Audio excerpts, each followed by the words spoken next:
Hi everyone, welcome to Ramanujan classes. I am Shekhar sir presenting today's video lecture on the topic of principal value of inverse trigonometrical function. तो चलिए आज का video lecture इस topic पर शुरू करते हैं। तो आज इस वीडियो लेक्चर में आपको मैं बताऊंगा कि सबसे पहले इन्वर्स ट्रिग्नोमेट्रिकल फंक्शन का प्रिंसिपल वैल्यू होता क्या है और उसको हम कैसे फाइंड आउट करते हैं और क्या शॉर्टकट ट्रिक्स हैं उसको फाइंड आउट करने के लिए।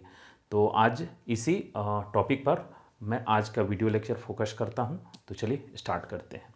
तो सबसे पहले इन्वर्स ट्रिग्नोमेट्रिकल फंक्शन का प्रिंसिपल वैल्यू क्या होता है वो चीज़ मैं आपको एक्सप्लेन कर रहा हूं। तो स्टार्ट करता हूं पहले साइन इन्वर्स एक्स। तो एक ये मेरा इन्वर्स ट्रिग्नोमेट्रिकल फंक्शन है साइन इन्वर्स एक्स। तो अगर हम इसका ग्राफ प्लॉट करें तो ग्राफ अगर हम इसका प्लॉट करेंगे तो समथिंग लाइक ऐसा आएगा। क्या आएगा देख लीजिए। पहले यहाँ एक्स एक्सिस पर इसका वैल्यू -1 से 1 की तरफ लाई करता है, -1 से 1 तक। और वाई एक्सिस पर हम चेक करते हैं कि कहाँ से कहाँ तक इसका वैल्यू होगा। चलिए, तो ये वाई एक्सिस मेरा हो गया। अब इसका हम यहाँ ले लेते हैं, ये 0 हो गया, π/2 हो गया, -π/2, उसके बाद -3π/2, यहाँ हो गया 3π/2। और आगे भी अगर हम ऊपर इसको एक्सटेंड करें तो यहाँ हो जाएगा 5π/2। इस तरह का हमने वाई एक्सिस पर इसको हम प्लॉट किया। अब देखिए इसका ग्राफ कैसा होगा।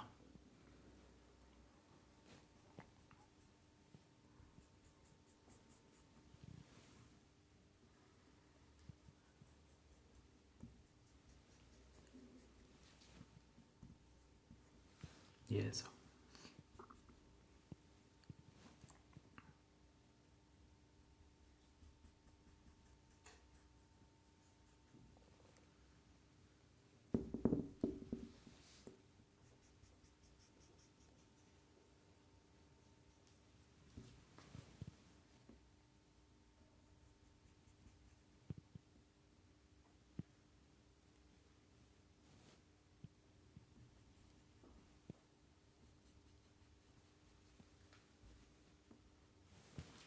तो ये मेरा साइन इन्वर्स एक्स का ग्राफ हो गया। ठीक है, चलिए अब इसके सर्टेन वैल्यू में इसका कैसा बिहेवियर होता है उसके बारे में हम थोड़ा सा डिस्कस कर लेते हैं।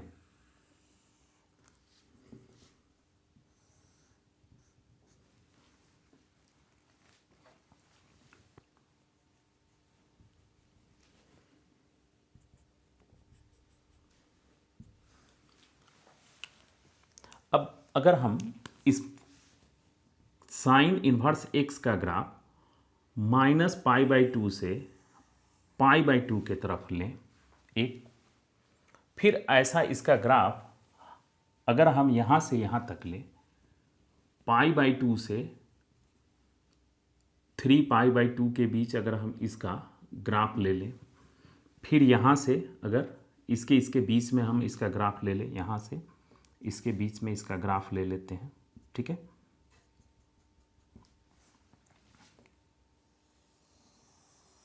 ऐसे, और यहाँ से फिर इसका ग्राफ। तो आपने यहाँ देखा कि हमने इसमें 3 सेक्शन में ग्राफ लिया है। एक ये सेक्शन, एक दूसरा ये सेक्शन, यहाँ से यहाँ ये तीसरा सेक्शन, और फिर उसके बाद ऐसे। हम चाहे तो कोई भी सेक्शन को ले सकते हैं। यहाँ देखिए, यहाँ -π/2 से π/2 का ग्राफ आप देखिए, फिर उसके बाद यहाँ से π/2 से लेकर के 3π/2 का, फिर उसके बाद यहाँ से लेकर के यहाँ तक का सेक्शन, और यहाँ से लेकर के इधर का सेक्शन। तो अलग अलग सेक्शन में ये 1-1-on-2 फंक्शन जैसा बिहेव करता है, ये अलग अलग सेक्शन में। तो इसके प्रिंसिपल और इसका जो डोमेन होता है वो ऑलवेज -1 से 1 के बीच में होता है। यहाँ -1 है और ये 1 है, तो इसका डोमेन हमेशा -1 से 1 के बीच में।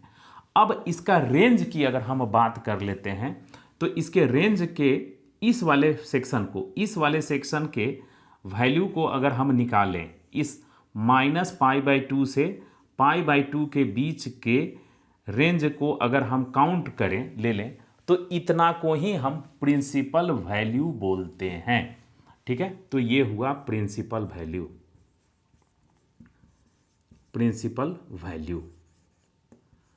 और इस ब्रांच को यानी यहां से यहां तक का, देखिए इसमें कई सारे ब्रांच है, आप अगर गौर करेंगे तो देखिए एक ये ब्रांच हो गया, दूसरा ब्रांच अगर हम लेते हैं तो ये वाला एक दूसरा ब्रांच हो गया, ये एक दूसरा ब्रांच देख रहे हैं ऐसा, ये फिर उसके बाद अगर हम ये वाला ब्रांच ले लेते हैं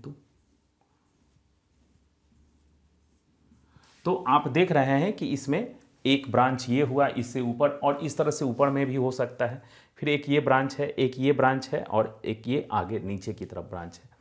तो इस तरह से कई सारे इसके ब्रांच होंगे, लेकिन इस वाले ब्रांच को जो -π/2 से π/2 के बीच में लाई करता है, इसी ब्रांच को हम बोलते हैं प्रिंसिपल वैल्यू ब्रांच।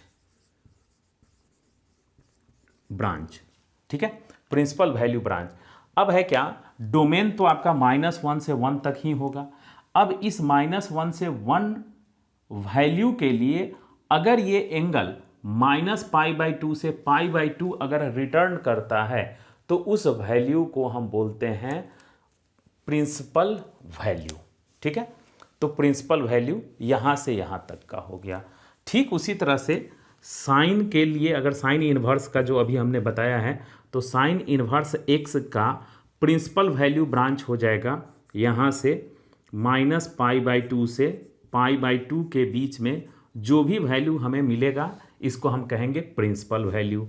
अगर हम कॉस की बात कर लेते हैं, कॉस इनवर्स x, तो इसका प्रिंसिपल ब्रांच हो गया 0 से पाई के तरफ।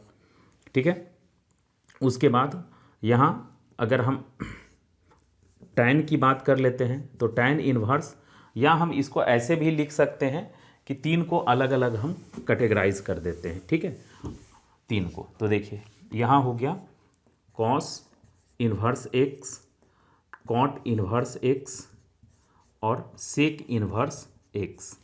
ठीक है, और इधर से हम ले लेते हैं sine inverse x, tan inverse x, और यहाँ हो जाएगा कॉसेक इनवर्स x। ठीक है, तो इसका प्रिंसिपल ब्रांच वैल्यू हो गया -π/2 से π/2 के बीच में, ये वैल्यू हमें रिटर्न करेगा। ठीक है, इसका ओपन इंटरवल सेम यही, लेकिन यहाँ ओपन इंटरवल -π/2 से π/2, और इसका हो जाएगा कॉसेक का सेम यही चीज़ होगा, क्लोज इंटरवल -π/2 से π/2, लेकिन इसमें आपको 0 को एक्सक्लूड कर देना होगा, 0 को एक्सक्लूड कर देना होगा। तो ये इसका प्रिंसिपल वैल्यू ब्रांच हो गया। अब अगर हम कॉस की बात कर लेते हैं तो कॉस का प्रिंसिपल वैल्यू ब्रांच हो गया 0 से पाई, इसका हो जाएगा ओपन इंटरवल 0 से पाई, और इसका हो जाएगा, इसका भी होगा close interval 0 to pi, but इसमें आपको एक्सक्लूड कर देना है π/2, इसको एक्सक्लूड कर देना है। तो हम इसमें जो भी डोमेन का इनपुट देंगे x के प्लेस पर, अगर ये वैल्यू, फिर से समझ लीजिए इसको, इस फंक्शन में आप देखिए कि ये मेरा इनपुट है, तो इस इनपुट में हम अगर x का वैल्यू देते हैं x, और ये बदले में हमें इसमें से इसी इंटरवल के बीच में वैल्यू रिटर्न करता है, तो उसको हम कहते हैं प्रिंसिपल वैल्यू, और इस रेंज को प्रिंसिपल वैल्यू ब्रांच बोला जाता है। ठीक है, तो मेरे ख्याल से आपने प्रिंसिपल वैल्यू ब्रांच किसको कहा जाता है ये समझ लिया, और प्रिंसिपल वैल्यू होता क्या है ये जान लिया। अब हम इसको निकालते कैसे हैं ये समझ लीजिए। ठीक है, बहुत तो आसान सा है ये चीज़। अब इस चीज़ को देखिए कैसे। तो अगर हम ऐसे लिख दें, देखिएगा यहाँ साइन इनवर्स और एक्स, तो इसमें हमेशा याद रखिएगा कि हमें वैल्यू पुट करना है, और ये जो रिटर्न करेगा वो एंगल, और यहां वैल्यू, ठीक है, यहां वैल्यू हमें इनपुट फीड करना है और यहां एंगल हमें मिलेगा। ठीक है, अब यहां से देख लीजिए, हम ऐसा भी तो लिख सकते हैं कि साइन इनवर्स, इसमें हमें वैल्यू देना है तो साइन इनवर्स, और इसके अंदर वैल्यू ना लिख करके हम ऐसा कुछ लिख देते हैं कि कॉस समथिंग, कॉस 5/, या 3/5 लिख देते हैं, या 4/5 ऐसे हम लिख देते हैं ऐसा। तो इस दोनों में फ़र्क है। देखिए यहाँ डायरेक्ट हमने वैल्यू रखा है और ये एंगल हमें रिटर्न करेगा, और इसमें हम डायरेक्ट वैल्यू ना लिख करके कोई सम ट्रिग्नोमेट्रिकल रेशियो हमने डाल दिया है। तो सबसे पहले ये ट्रिग्नोमेट्रिकल यहाँ कुछ एंगल लिखते हैं, एंगल जैसे 3π/6 लिख दिया ऐसे समथिंग। ठीक है, 3π/6। तो यहाँ क्या है कि ये वैल्यू, ये एंगल इसमें फीड होगा, ये वैल्यू रिटर्न करेगा, और फिर उस वैल्यू के कॉरेस्पॉन्डिंग हमें फिर से एंगल चाहिए। तो इसको हम बोलते हैं कंपोजिशन। यहाँ देखिए, composition of inverse trigonometrical function and trigonometrical function. ठीक है, तो इस वाले प्रिंसिपल वैल्यू को हम नेक्स्ट वीडियो सेक्शन में, वीडियो लेक्चर में आपको डिस्कस करेंगे। आज सिर्फ मैं इस वाले पर फोकस करूंगा। ठीक है, इसको हम नेक्स्ट वीडियो लेक्चर में डिस्कस करेंगे। ठीक है, तो चलिए, तो आज के वीडियो लेक्चर में सिर्फ ये होगा कि इनवर्स ट्रिग्नोमेट्रिकल फंक्शन के अंदर हमें एक वैल्यू फीड करना है और उसके कॉरेस्पॉन्डिंग एंगल क्या मिलेगा वो देख लीजिए। तो सपोज कर लीजिए कि हमारे पास एक वैल्यू है, लेकिन वो वैल्यू बताने से पहले आपको एक चीज़ मैं बता रहा हूँ, उसको आप ध्यान से देखिए। क्या है कि इसका, ये जो मैंने साइन, टैन और कॉसेक इनवर्स लिया है, तो इसका नेटिव क्वाड्रेंट क्या होता है? फर्स्ट एंड फोर्थ क्वाड्रेंट, और इसका नेटिव क्वाड्रेंट होता है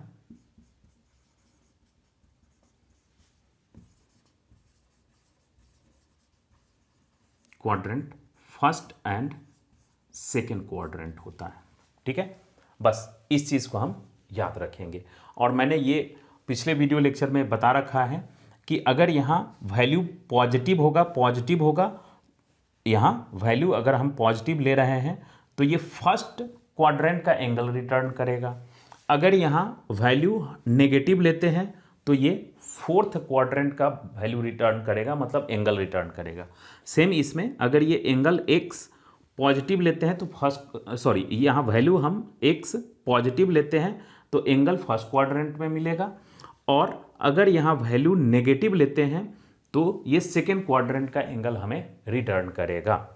अब अगर हम ऐसे इसको बनाएं फिगर से, तो देखिए इसका नेटिव क्वाड्रेंट यहाँ से यहाँ है, -π/2 से π/2, ये नेटिव क्वाड्रेंट हो गया इसका, और इसके लिए नेटिव क्वाड्रेंट यहाँ से यहाँ तक का हो गया, यहाँ 0 और यहाँ पाई, ये फर्स्ट क्वाड्रेंट और यहाँ सेकेंड क्वाड्रेंट। तो इस चीज़ को आप याद रखेंगे।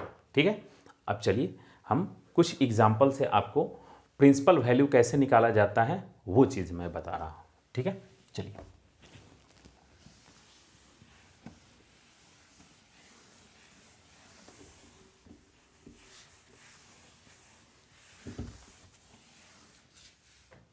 देखिए, तो उससे पहले कुछ मैं एक फॉर्मूला लिख दे रहा हूँ, जैसे sine inverse minus X is equal to क्या होगा, माइनस साइन इनवर्स एक्स। क्यों, यहाँ देखिए हमने यहाँ नेगेटिव वैल्यू दिया, तो अब ये फोर्थ क्वाड्रेंट में हमें एंगल रिटर्न करेगा, और फोर्थ क्वाड्रेंट के एंगल को नेगेटिव, और ये मेरा एंगल है, नेगेटिव एंगल कहा जाता है। फिर यहाँ अगर हम tan इनवर्स माइनस एक्स लिखते हैं तो यहाँ माइनस tan इनवर्स एक्स, और यहाँ cosec inverse minus X is equal to minus cosec inverse X, ये इसका हो गया। अब अगर हम इसकी बात कर लेते हैं तो ये देख लीजिए, कॉस इनवर्स माइनस एक्स, तो नेगेटिव एंगल के लिए सेकेंड क्वाड्रेंट, तो सेकेंड क्वाड्रेंट को यहाँ से हम ऐसे भी इंडिकेट करते हैं, पाई में से अगर सम एंगल को सब्ट्रैक्ट कर देंगे। देखिए ये नेगेटिव सेकेंड क्वाड्रेंट में आ गया, तो सेकेंड क्वाड्रेंट में पाई में से अगर सम एंगल को सब्ट्रैक्ट कर देते हैं तो हम सेकेंड क्वाड्रेंट में आ जाएंगे। तो यही यहाँ भी हम करते हैं, pi minus cos inverse x, तो ये क्या हुआ, पाई और ये एंगल हुआ, तो पाई में से सम एंगल को सब्ट्रैक्ट कर देंगे तो सेकेंड क्वाड्रेंट, और पाई में सम एंगल को ऐसे देखिए, सेकेंड क्वाड्रेंट को हम ऐसे रिप्रेजेंट करते हैं और थर्ड क्वाड्रेंट को हम ऐसे रिप्रेजेंट करते हैं। ठीक है, पाई माइनस सम एंगल को सब्ट्रैक्ट करेंगे तो सेकेंड क्वाड्रेंट में, और पाई प्लस सम एंगल को सब्ट्रैक्ट ये ऐड करेंगे तो थर्ड क्वाड्रेंट में चले आते हैं। तो हमें पाई ये हो गया और एंगल सम एंगल, तो इतना ही से मतलब है हमें। तो चलिए इस पे फोकस करते हैं। उसके बाद यहाँ कॉट इनवर्स, इसमें भी सेम वैसा ही होगा, माइनस कॉट इनवर्स एक्स, और यहाँ sec inverse minus X is equal to pi minus sec inverse X. ठीक है, तो आपको प्रिंसिपल वैल्यू निकालने के लिए ये 3 और ये 3 का कैटेगरी और नेगेटिव एंगल के लिए क्या होता है ये आपको जानना होगा पहले। ठीक है, तो ये मेरे ख्याल से आपको क्लियर हो गया होगा। अब चलिए कुछ एग्जाम्पल लेते हैं। देखिए क्या,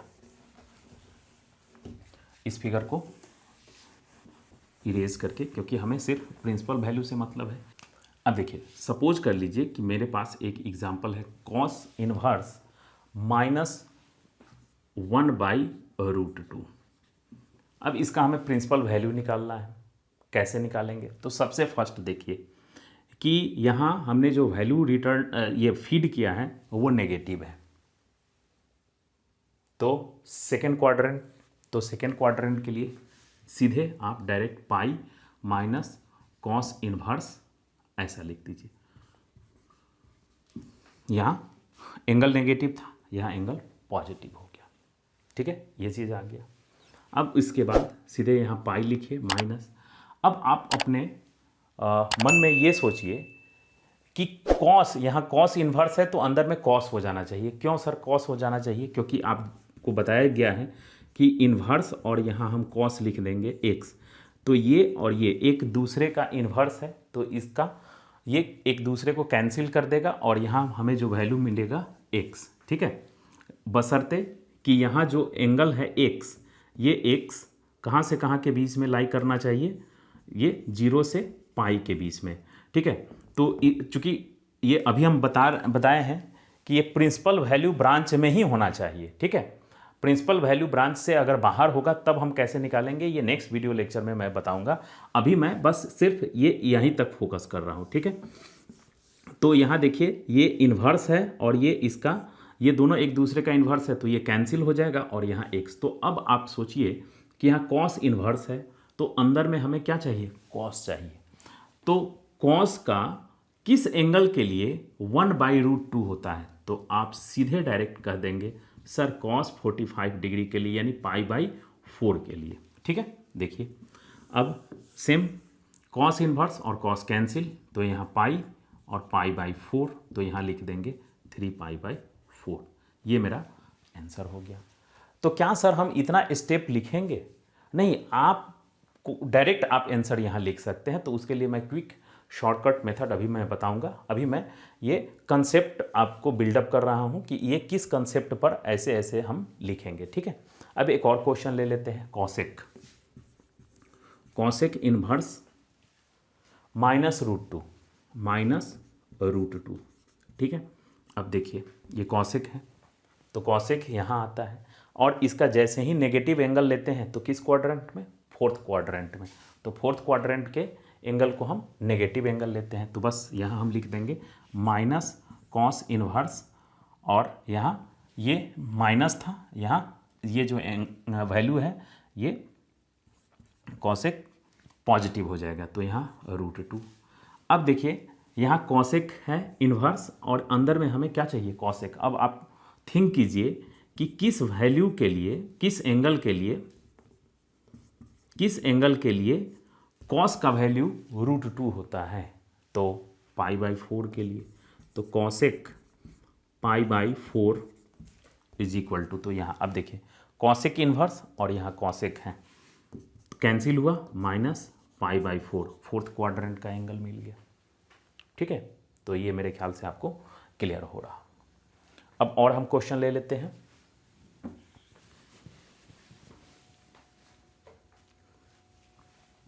कॉट इनवर्स √3, कॉट इनवर्स √3।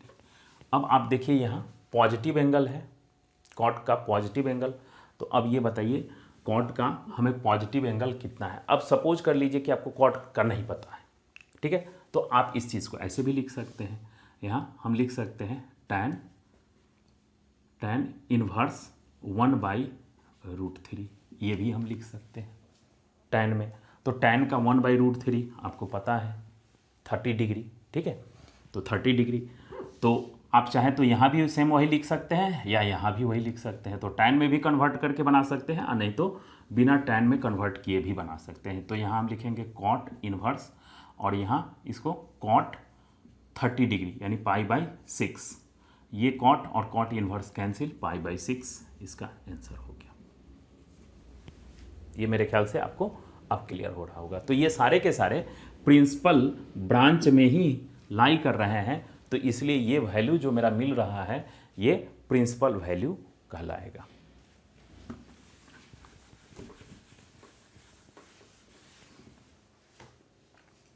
अब यहाँ देखिए सेक इनवर्स 2/√3, 2/√3, तो यहाँ सेक इनवर्स है। अब आप सोचिए कि सेक का यहाँ अंदर में हमें सेक चाहिए, तो सेक का किस एंगल के लिए वैल्यू 2/√3 होता है, 2/√3, तो यहाँ आप लिख दीजिए सेक इनवर्स सेक 30 डिग्री, तो 30 डिग्री को हम लिखते हैं π/6, तो सेक और सेक इनवर्स कैंसिल, यहाँ π/6 आंसर हो गया। तो आप क्विक, जितना क्विक इस एंगल को आप पुट करते हैं उतना क्विक आपका आंसर आ जाएगा। ठीक है, अब कुछ हम नेगेटिव एंगल के लिए आप देखिए इसी को क्या लिखेंगे, सेक इनवर्स -2/√3।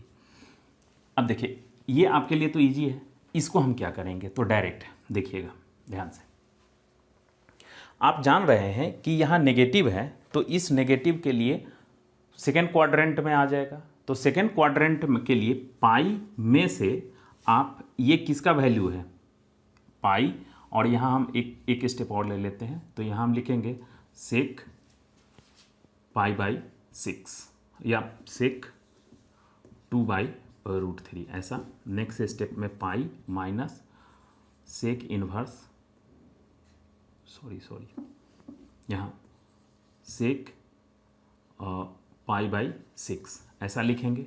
अब ये कैंसिल, तो यहाँ आपका डायरेक्ट आ गया ऐसा, इज इक्वल टू 5π/6 ये लिखेंगे। तो क्या सर हम यही 5π/6 नहीं लिख सकते हैं, कोई ऐसा ट्रिक नहीं है, तो देखिए सीधे आप इसको तो समझ गए, अब इसको डायरेक्ट हम कैसे लिखेंगे, देखिएगा ध्यान से समझिए इसी चीज़ को डायरेक्ट। सेक इनवर्स, ये शॉर्टकट ट्रिक मैं बता रहा हूँ आपको, ये है, तो जहाँ कॉस कॉट और सेक में नेगेटिव वैल्यू आ जाए, कॉस कॉट और सेक में नेगेटिव वैल्यू आएगा, तो आप जान रहे हैं कि जो भी रिजल्ट होगा वो सेकेंड क्वाड्रेंट में होगा और पाई से सब्ट्रैक्ट करना होगा, पाई से सब्ट्रैक्ट, तो यहाँ आप पाई लिख दीजिए, ठीक है, पाई। अब उसके बाद यहाँ सब्ट्रैक्शन होगा। अब ये सोचिए, अब ये नेगेटिव खत्म, ये साइन इतना आप लिख देंगे तो ये नेगेटिव आप इसको अपने मन से हटा दीजिए। अब ये किसका वैल्यू है, 60 डिग्री का है, तो सॉरी 30 डिग्री का है, तो 30 डिग्री के लिए π/6 लिखेंगे इतना, ठीक है डायरेक्ट। अब इतना आप करेंगे, उससे बेटर है क्या, आप जान रहे हैं कि हर बार यहाँ पाई ही होगा, तो पाई में से इसको सब्ट्रैक्ट करने के लिए सीधे डायरेक्ट लिख दीजिए ऐसे। देखिए आप नेगेटिव को भूल जाइए, ठीक है, नेगेटिव जहाँ भी रहेगा तो उस नेगेटिव को आप भूल जाइए और यहाँ पाई इमेजिन कर लीजिए और यहाँ ऐसे, और इसका वैल्यू आप सोचिए, तो इसका वैल्यू 30 डिग्री होगा, 2/√3, सेक का 2/√3 30 डिग्री होता है, तो 30 डिग्री को π/6 लिखते हैं। अब आप देखेंगे कि यहाँ डिनोमिनेटर 6 है, तो 6 यहाँ लिखेंगे 6π, और 6π - 1π, ठीक है, 6π - 1π ये ऐसा लिखना होगा।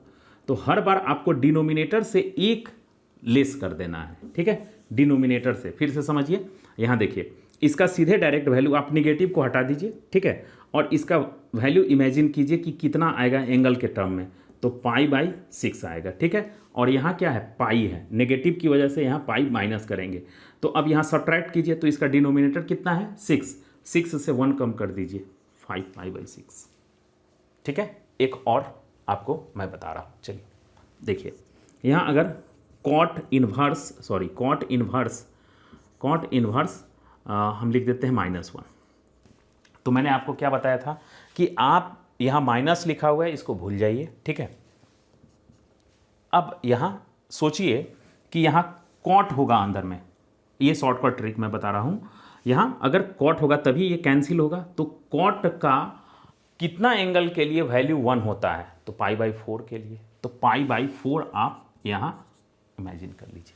और यहाँ नेगेटिव है तो डिनोमिनेटर में से एक सब्ट्रैक्ट कर देना है, तो डिनोमिनेटर में से एक सब्ट्रैक्ट करेंगे तो देखिए 3π/4 आ गया, ठीक है, समझ गए।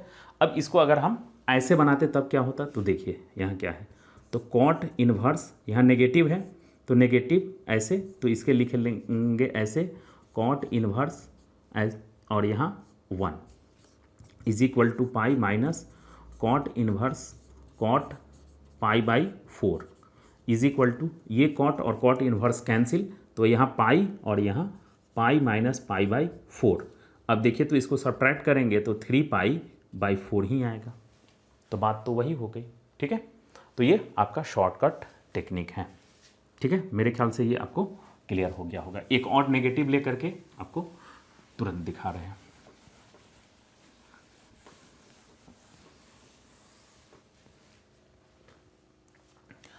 देखिए सेक इन्वर्स -2 है, पहले मैं इसको शॉर्टकट मेथड से बता रहा हूँ। देखिए ये माइनस को आप भूल जाइए, माइनस को तब हम याद रखेंगे डिनोमिनेटर से एक कम करते समय, तो माइनस को भूल जाते हैं।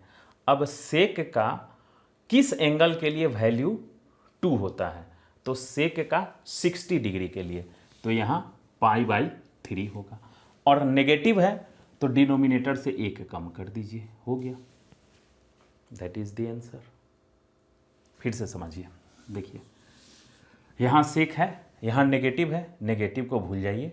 अब यहाँ सेक 2 लिखा हुआ है, तो सेक का किस एंगल के लिए वैल्यू 2 होता है, सेक का किस एंगल के लिए वैल्यू 2 होता है, 60 डिग्री के लिए, तो यहाँ π/3 लिखिए, ये 60 डिग्री हो गया।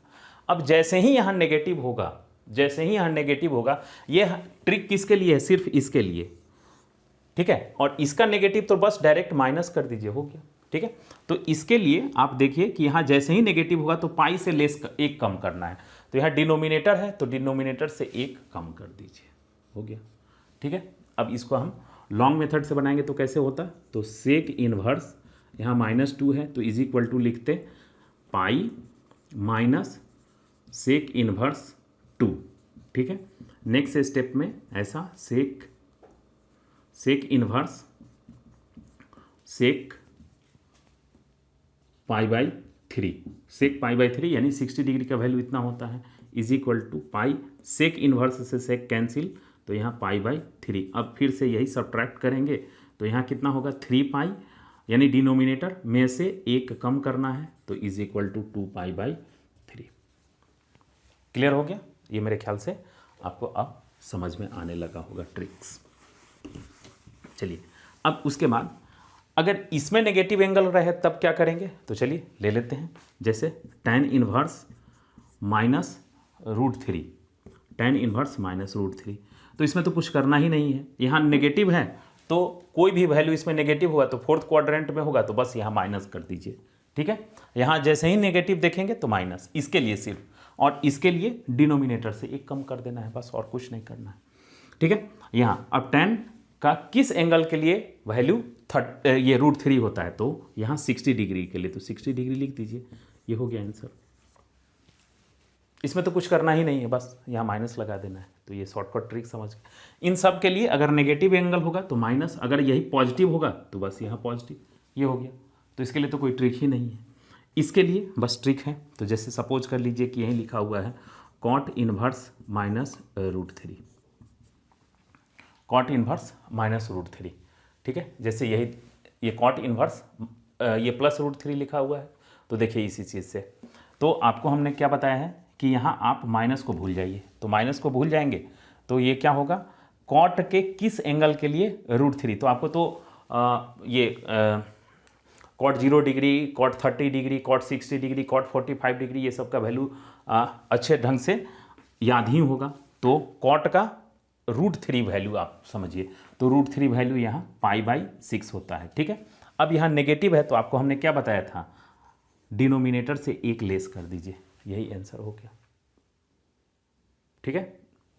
अब चलिए एक और ले लेते हैं साइन का, साइन इनवर्स माइनस 1/2। तो ये देखिए साइन इस कैटेगरी का है, यानी 1 और 4th इसका नेटिव है, तो इसके लिए तो कोई प्रॉब्लम नहीं है। जैसे ही यहाँ निगेटिव दिखा माइनस, अब साइन का कौन सा एंगल के लिए, सॉरी साइन का वैल्यू किस एंगल के लिए 1/2 होता है, तो 30 डिग्री, तो π/6 लिख दीजिए। तो मेरे ख्याल से आपको ये ट्रिक्स क्लियर हो गया होगा। तो मैं इसको एक बार फिर से समराइज कर दे रहा हूँ। तो आपको क्या ध्यान रखना है कि सिर्फ इसमें अगर नेगेटिव एंगल आ जाए, इसमें अगर नेगेटिव एंगल आ जाए तो उसके लिए आप बस ट्रिक यूज़ कर लीजिएगा, और अगर इसमें पॉजिटिव एंगल आए तब तो कोई प्रॉब्लम ही नहीं है, और इसमें अगर नेगेटिव एंगल आए तो बस आपको माइनस लगा देना है, और अगर पॉजिटिव आ जाए तो उसके लिए सेम वही हुआ। तो मेरे ख्याल से ये आपको ट्रिक क्लियर हो गया होगा। तो अगर ये वीडियो लेक्चर आपके लिए हेल्पफुल हो तो please like, subscribe and share to all your friend. तो आज का वीडियो लेक्चर यहीं रखते हैं, और फिर नेक्स्ट किसी और टॉपिक पर नेक्स्ट वीडियो लेक्चर में मिलते हैं। तब तक जय हिंद।